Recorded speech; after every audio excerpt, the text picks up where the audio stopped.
सभी को मेरा प्यार भरा नमस्कार।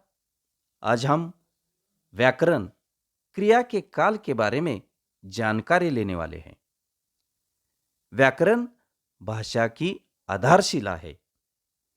किसी भी भाषा का समुचित अध्ययन करने के लिए उसके व्याकरण का ज्ञान आवश्यक है बच्चों। भाषा के विषय में अधिकतम अंक प्राप्त करने के लिए भी व्याकरण संबंधी प्रश्नों का भली भांति अभ्यास करना चाहिए बच्चों। क्रिया के काल के बारे में हम सविस्तर रूप से देखेंगे। आगे देखेंगे।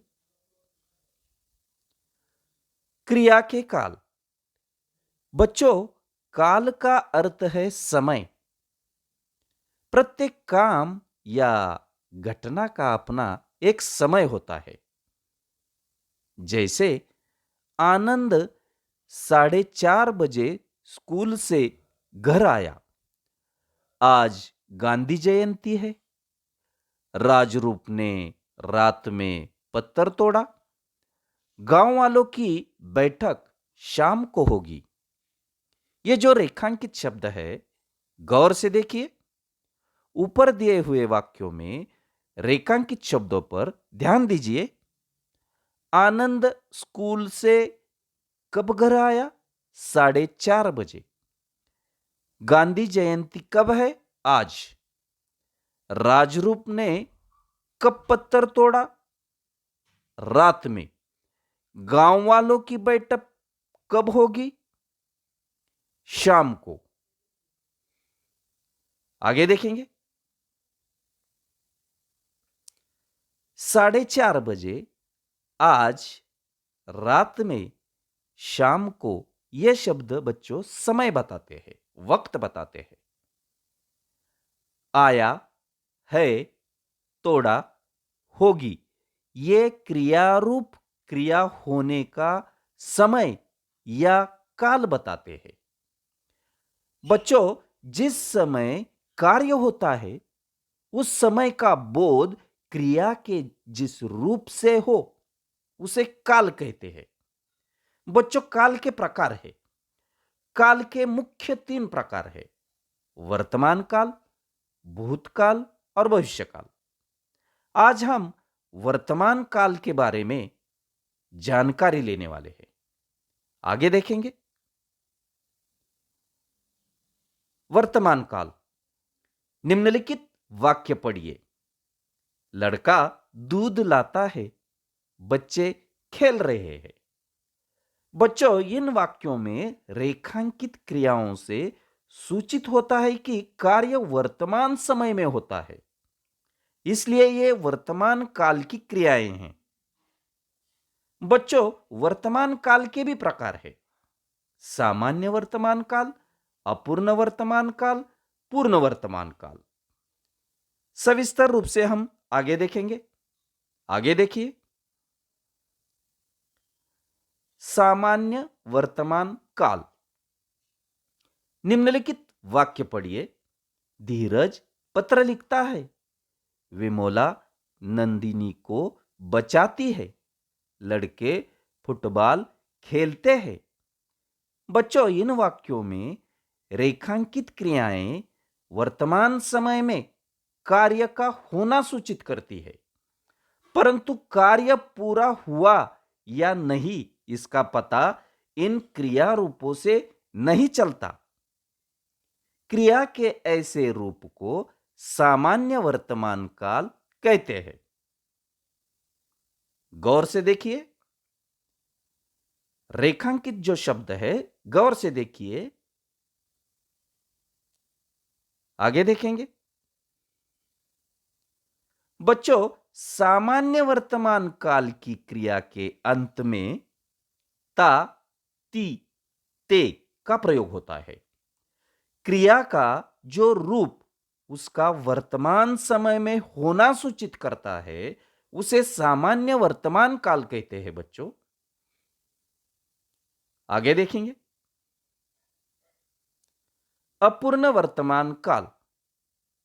निम्नलिखित वाक्य पढ़िए। विनोद मित्र को बुला रहा है, तितली उड़ रही है, सैनिक आगे बढ़ रहे हैं। औरतें पानी भर रही है। रेखांकित शब्द पर ध्यान दीजिए। रेखांकित शब्द गौर से देखिए। इन वाक्यों में रेखांकित क्रियाएं वर्तमान काल की है। ये क्रियाएं सूचित करती है कि काम शुरू हो गया है और अभी तक जारी है, अर्थात वह पूरा नहीं हुआ, क्रिया चल रही है। वर्तमान काल के इस रूप को अपूर्ण वर्तमान काल कहते हैं बच्चों। आगे देखेंगे। बच्चों, अपूर्ण वर्तमान काल में मुख्य क्रिया के साथ रहा है, रही है, रहे है, रही है का प्रयोग होता है। बच्चों, क्रिया के जिस रूप से यह सूचित हो कि क्रिया शुरू हो चुकी है पर अभी तक पूरी नहीं हुई है, अर्थात अपूर्ण है, उसे अपूर्ण काल कहते हैं। उसे अपूर्ण वर्तमान काल कहते हैं। आगे देखेंगे। पूर्ण वर्तमान काल। निम्नलिखित वाक्य पढ़िए। पक्षी उड़ गए हैं। सूर्य निकल चुका है। गांधी मैदान में प्रदर्शनी शुरू हो गई है। धुएं से दीवारें काली पड़ गई है। मां ने आपको बुलाया है। वाक्य फिर से देखिए। पक्षी उड़ गए हैं। सूर्य निकल चुका है। गांधी मैदान में प्रदर्शनी शुरू हुई है। धुएं से दीवारें काली पड़ गई है। मां ने आपको बुलाया है। रेखांकित शब्द पर ध्यान दीजिए, गौर से देखिए। इन वाक्यों में रेखांकित क्रियाएं सूचित करती है कि अब वे पूर्ण हो चुकी है। अब वे पूर्ण हो चुकी है। उन्हें पूर्ण हुए अधिक समय नहीं बीता है। क्रिया के इस रूप को पूर्ण वर्तमान काल कहते हैं। फिर से देखिए। ऊपर जो वाक्य है, इन वाक्यों में रेखांकित क्रियाएं सूचित करती है कि अब वे पूर्ण हो चुकी है। उन्हें पूर्ण हुए अधिक समय नहीं बीता है। क्रिया के इस रूप को पूर्ण वर्तमान काल कहते हैं बच्चों।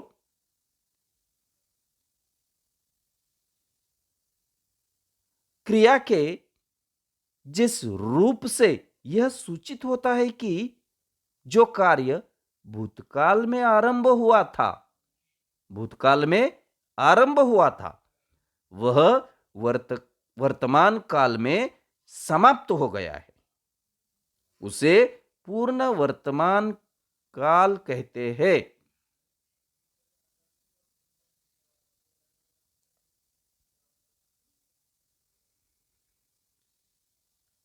बच्चों, क्रिया के काल के शेष प्रकार अगले तासिका में देखेंगे। फिर मिलेंगे। धन्यवाद।